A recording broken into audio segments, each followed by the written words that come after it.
You are listening to The Tarot Diagnosis. I'm your host, Shannon. I'm a licensed psychotherapist, and I also happen to have a love for tarot. Each episode, I invite you to reflect with me as I work to demystify the tarot and the human experience, all while exploring tarot's connection to mental and emotional health.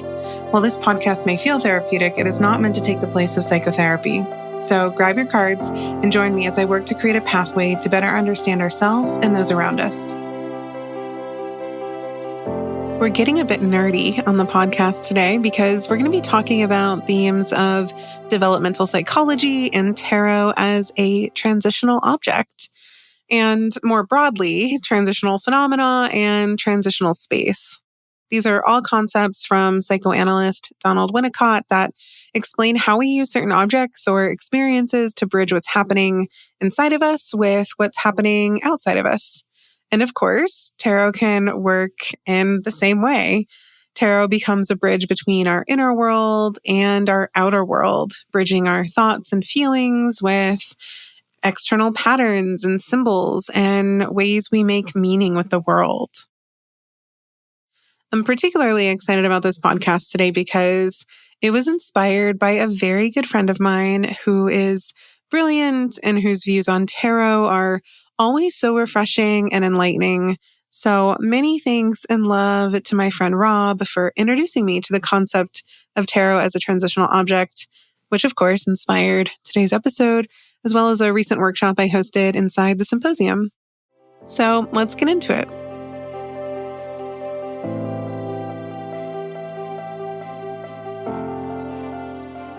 So like I mentioned a moment ago, the person who first defined the concept of the transitional object was Donald Winnicott. And he was both a pediatrician and a psychoanalyst, because that was possible back in the day. And he came up with these really important ideas about how children grow and develop, and first wrote about them back in the 1950s and then later expanded on them in the 70s in his book, Playing in Reality. And even now, decades later, his concepts are pretty central in psychoanalysis and developmental theory. I mean, if you've ever taken an intro to psychology class, or a developmental psychology class, or if you work with children in any capacity, you've probably read about or studied Winnicott's work in some way. And you've probably heard of the concept of a comfort item. I would be surprised if you hadn't. And these are things like a blanket or a stuffed animal. And Winnicott all referred to these as transitional objects. He noticed that things, like blankets and stuffed animals actually helped children move from complete dependence on a caregiver towards moments of independence. Winnicott found that these transitional objects in childhood were usually special familiar items that the child chose. And they were something that the child gave meaning to because it helped them feel safe, especially when they were apart from a parent or caregiver. So you can kind of think of it as a bridge. So on one side of the bridge, the child is completely dependent on their caretaker. And then on the other side of the bridge, they're having the experience of being on their own without the comfort and attachment of the parent or caregiver. And transitional objects are what give them the strength and the ability to cross that bridge. And because these objects are, familiar and comforting and really taking on an important role, especially emotionally, they do a lot of heavy lifting when it comes to emotional regulation and self-soothing. Through the lens of child development, they give the child a sense of security, kind of like, a piece of the caregiver, a piece of home that they can hold on to where they feel safe and secure. And like I mentioned, these are usually like blankets, stuffed animals, but also think like pacifiers, dolls, toys. And it's funny when I was reflecting on this and I was thinking about my own transitional objects growing up. I had two.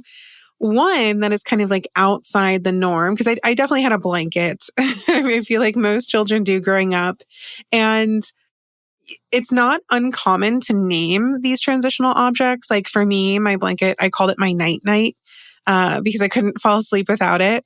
But besides taking it to bed, I mean, it went everywhere with me. And, it was one of those transitional objects that eventually over time was just so tattered and worn to shreds and ripped, and eventually, only had one tiny, ripped, frayed corner existing of it. But another transitional object that, kind of came flooding back, that I had a vivid memory of was being in preschool, and my mom would spray a tissue with her perfume and then put it in a little Ziploc baggie. And so when I was, in preschool, if I started missing her, or if, that shift from home to school felt a little too destabilizing or overwhelming, I could open the bag, the little baggie, and instantly kind of feel comforted because it smelled just like my mom. And so it kind of felt like she was right there with me. Winnicott took this concept of the transitional object much further, though, and he explored something much bigger, what he called the transitional phenomena. And this is probably my favorite aspect of the concept and developmental theories of transitional objects, because transitional phenomena is the emotional and kind of psychological and developmental experience that, if we're still looking at this through the lens of child development, that a child has while holding on to their transitional object, their comfort item. And it's not just the transitional object that creates the experience. I think that's what's really exciting about transitional phenomena. It's what happens within the child's inner world when they use that transitional object to feel safe or soothed or connected to someone or something. What's interesting about the kind of connection between, tarot and this theory of transitional objects is, in kind of the same way with tarot as a therapeutic tool, the power and magic of transitional phenomena and tarot doesn't lie in the cards themselves. So if you've been listening to me for a while, if you follow my work, you know that I approach the cards through a therapeutic secular lens. And so, when we're talking about this concept of transitional objects and transitional phenomena, the phenomena emerges in the way that we relate to the card. It's the emotions and all those feelings that come up when we have an experience with an archetype. Like, I think maybe just an easy universal experience here is when we pull the tower during, a moment of crisis, or when we feel like everything's kind of falling apart around us, or when maybe after the tower moment, we then pull the star because we're able to experience that phenomena of hope and tenderness and nurturance and care. It's also the moments of, having an epiphany that we maybe weren't expecting to have when we pull a card. It's that kind of aha moment where something clicks, and then, our internal world kind of shifts, and there's this really unique experience that happens between us and the cards. I think it's, that sense of being seen, that sense of being, felt and held and even immersed in wisdom. It's also our inner world being reflected back to us, through the cards. That's what happens. That helps facilitate the experience of transitional phenomena. And I think another component here that's important to remember, because when we're reading for ourselves, or really just in general, there's so much projection that happens with tarot, and that's kind of part of the process. And so, the transitional phenomena that occurs with tarot is also about projection, where we're assigning meaning to this object, this card, in a way that bridges ourself with maybe the outside world. It's similar to, to go back to kind of these developmental theories of transitional objects, where children imagine that their stuffed animal, misses them, or they sit down and have like a tea party with their toys and they talk to them and they're, kind of exploring the world through their transitional objects. It's similar with us with our tarot cards. It just looks different and maybe perhaps more refined. We say things like, oh, the card is really speaking to me. Or, if we have a particular deck that we enjoy based on, kind of what we need in, different areas of our life, we might say things like, oh, this particular deck over here I use when I'm feeling really happy, or, this one over here I use when I'm sad or feeling lonely, and each one knows me so well. Or I think the most common phrase we can all relate to is when we say things like, oh, the cards read me to filth today. These aren't irrational statements. They're valid and they are true to you, and they're the kind of epitome of how transitional phenomena works. These cards give form to our emotions, and they make our kind of internal world tangible. It brings the internal to the external. Another fascinating component to all of this is what Winnicott described as transitional space. So we can think of this as kind of like that in-between area. It's the psychological space where the transitional phenomena is experienced. So through a developmental psych lens, it's the space that usually exists between parent and child, or between inner and outer reality. And it's in that space that Winnicott also theorized that culture, creativity, and play are all born, which I think is really cool.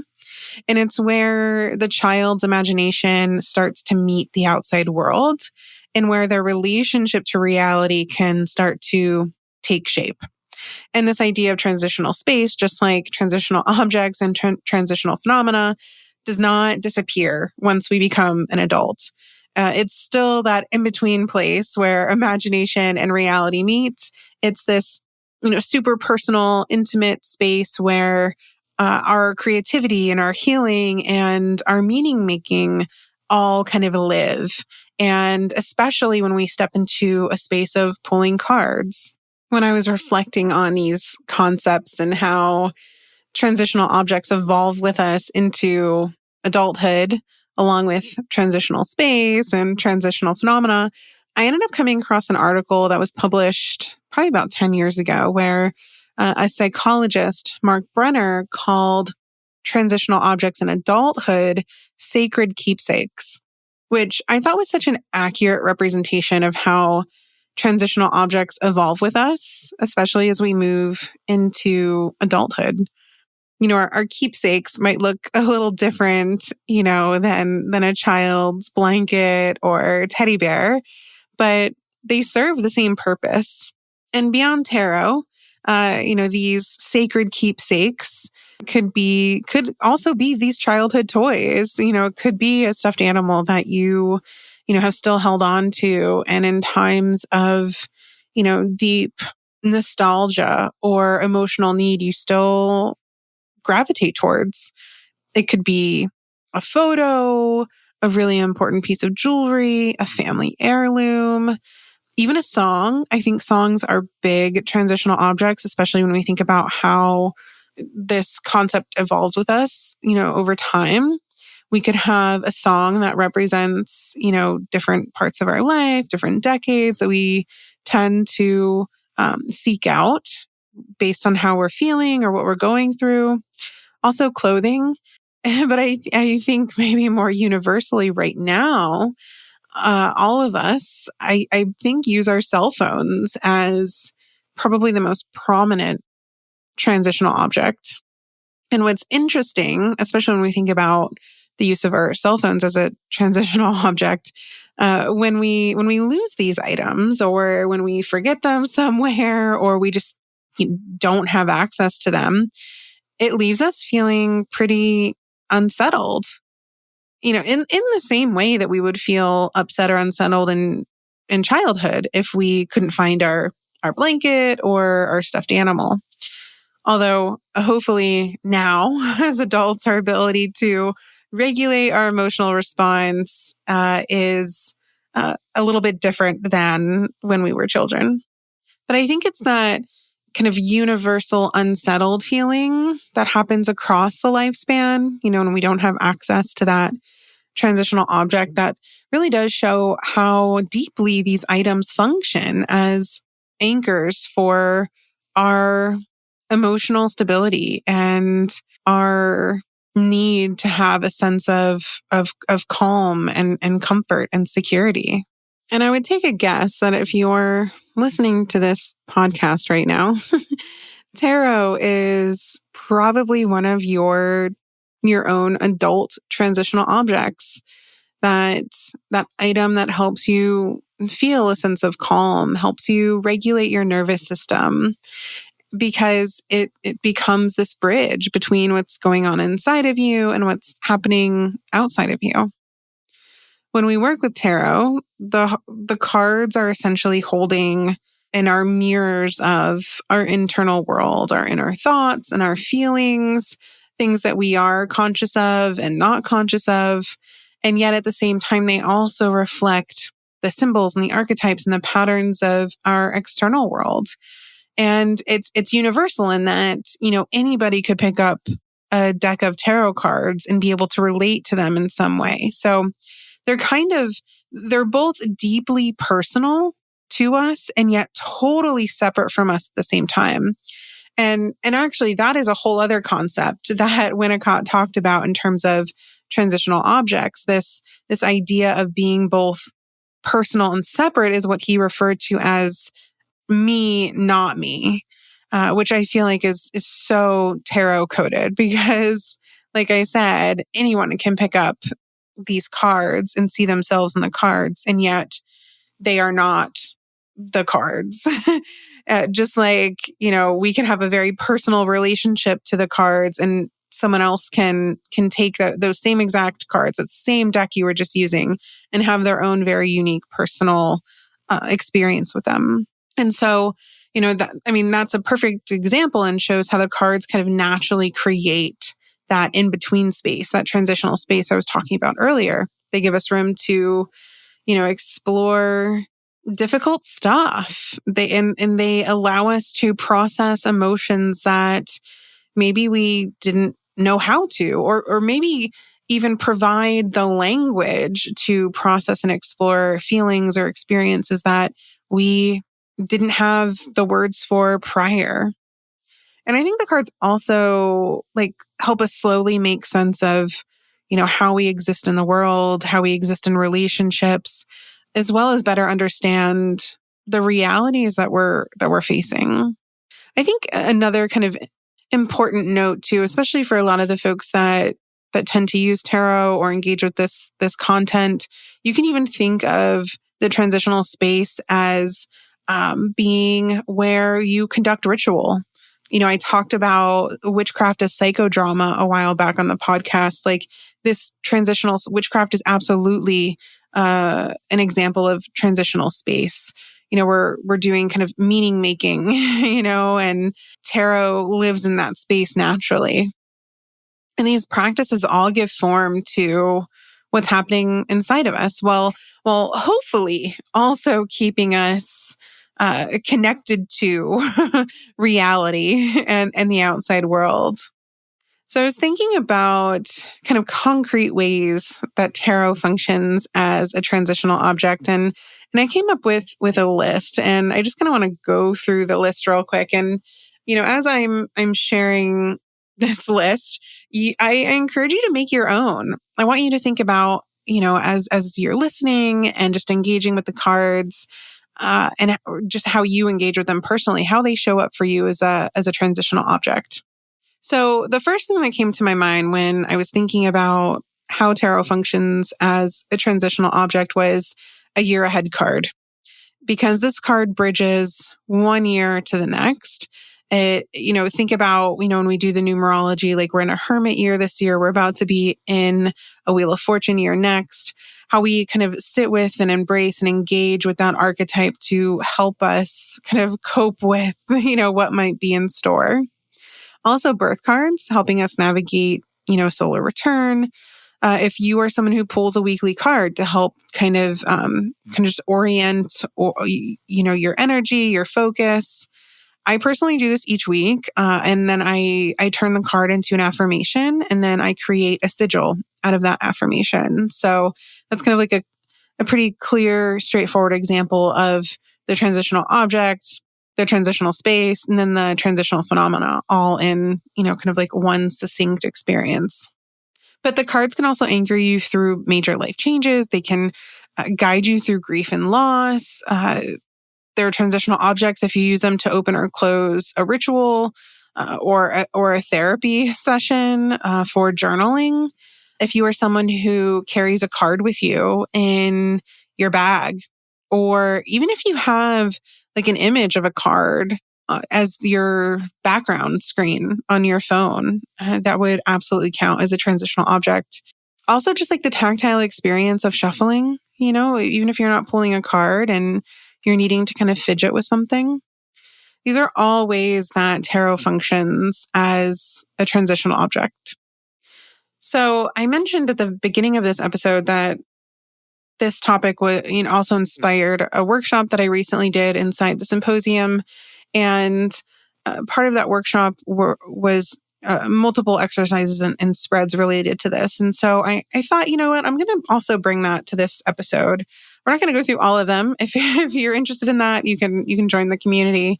The recordings are always available. But I want to take a moment to guide you through a brief 3-card spread inspired by this whole concept. And I'm calling it the container spread because transitional objects and transitional space really feel like a container for me. They're holding our conscious and our subconscious feelings. They're comforting us and they're giving us the opportunity to step outside of our comfort zone. So what I'm going to do is I'll read the positions of all 3 cards first, and then pull cards with all of you. And so if you've signed up to receive emails from me and the tarot diagnosis, then you already have this spread image in your inbox.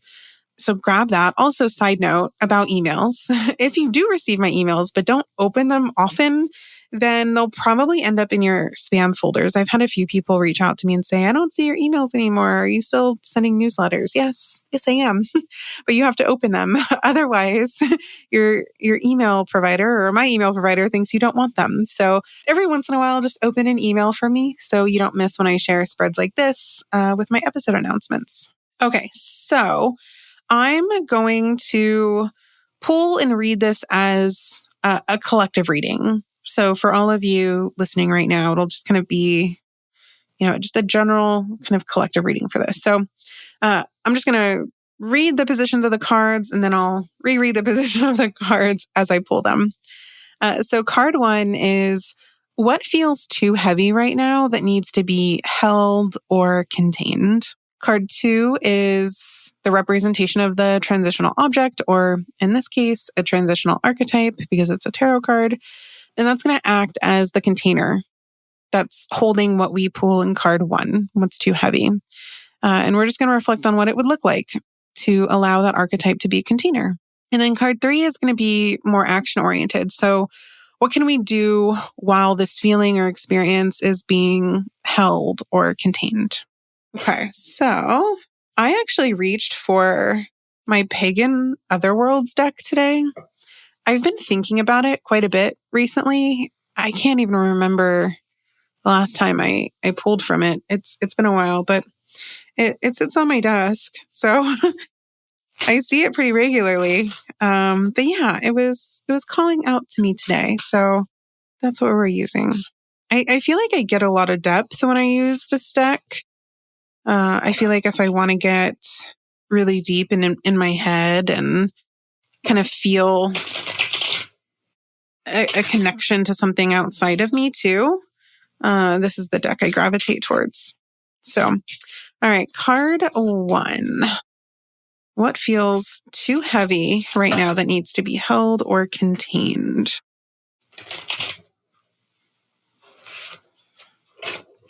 Okay, 8 of Swords. Yeah, ouch. So traditionally, we know that this card is about, or can be about, I should say, feeling trapped. And because it's a sword suit, often we attribute it to feeling trapped by our thoughts, kind of self-limiting beliefs. So from more of a therapeutic lens, this might, and especially in terms of what's too heavy right now, because that's what this card is for, what's too heavy. It could be all of our thoughts, our intrusive thoughts, our thought loops, rumination, distorted beliefs, and also just the heaviness of everything that's happening around us in the world right now. Everything that we are, witnessing and reading about, that all lives inside of us. Think about how much we're exposed to when we open social media and we scroll, and all of that is contained within us and can absolutely, especially in the state of the world that we're in right now, make us feel trapped and unsure of how to escape our mind and what's happening. So that feels on brand. All right. So card 2 is the container card. So this is the transitional object that is going to act as the container that holds the 8 of Swords for us. So let's see what's going to hold the 8 of Swords. Oh, the Queen of Swords. The Queen of Swords is the container for the 8 of Swords. I love this. I knew this deck would show up for me today. Look at that. I'm even using the language that I explored with you earlier about this being a transitional object. The Queen of Swords. She is my favorite card in the whole deck. I love her so much. She's all about setting boundaries, clarity. She's so ready to discern. I think as a transitional archetype, she definitely offers this like psychological container, especially one that is lined with rationality and logic and unapologetic truth. I think allowing her to hold on to the heaviness of the 8 of Swords might be about kind of externalizing everything that's within us, because the Queen of Swords is unafraid to hear things. I look at her as someone who's kind of heard it all. The Queen of Swords is unfazed. Like, oh, okay, that's what you're thinking? Yeah, here, hand it over. I've heard it before, type of thing. So this might look like allowing those thoughts to live outside of you for a moment. So naming them, writing them down. And I feel like the Queen of Swords would totally challenge them. That's an archetype where they're going to be like, let's find the evidence that supports this type of thing. And I think this archetype would also be willing to be totally brutally honest in the sense of, yeah, everything that you're thinking and feeling right now is true. So let me just hold on to it for you for a bit while you figure out what to do with it. The Queen of Swords might say something like, I'll hold on to this for you right now, but I'm not going to do the work for you. But I'm also not going to let it distort your reality. I'm also not going to let it, kind of take over your internal world. So from a therapeutic perspective, this is a very similar to like cognitive restructuring. So interesting. The Queen of Swords holding the 8 of Swords. Okay. So let's pull the third card. So this is going to be, again, that action card. So what can you do while your Queen of Swords is holding your 8 of Swords? So basically, what's your responsibility while that's being held? Ooh, Yeah, these are kind of heavy cards today. Okay, 9 of Wands. Pagan Otherworlds is not messing around. So, this makes sense though. The 9 of Wands, typically in traditional Rider-Waite-Smith imagery, the person depicted in the card, does look pretty worn down. In Pagan Otherworlds, there's no figure. It's just the wands. It's more of a pip deck. So I still think it's important to acknowledge that kind of feeling run down, but there's, in the sense of fatigue that this card represents, but it's also a card of endurance. And, paired with the Queen of Swords, there's a lot of like kind of keep going here. Don't give up. The Queen of Swords being willing to kind of hold some of the burden while you figure out how to kind of maintain or reestablish boundaries. Because both of these cards feel like boundary cards for me. Like the Queen of Swords, absolutely a boundary card. But the 9 of Wands too. Like they've literally built this wall of wands up and they're standing guard. So I think it's important to look at, what would it look like, if my fears and my worries were being held? What would I have the ability to do in order to protect myself right now? So, small acts of coping and self-protection so that we can prevent overwhelm and collapse, which that's exactly the whole point of a transitional object.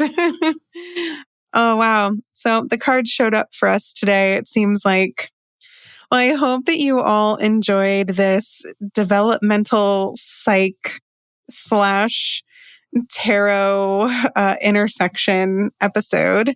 And as always, you can sign up for my email list for all kinds of tarot goodness, and you can pre-order my upcoming book, Dark Shadow, Golden Shadow, where I have lots of meaty exercises and ways to explore your shadow and your golden shadow in safe and healthy ways.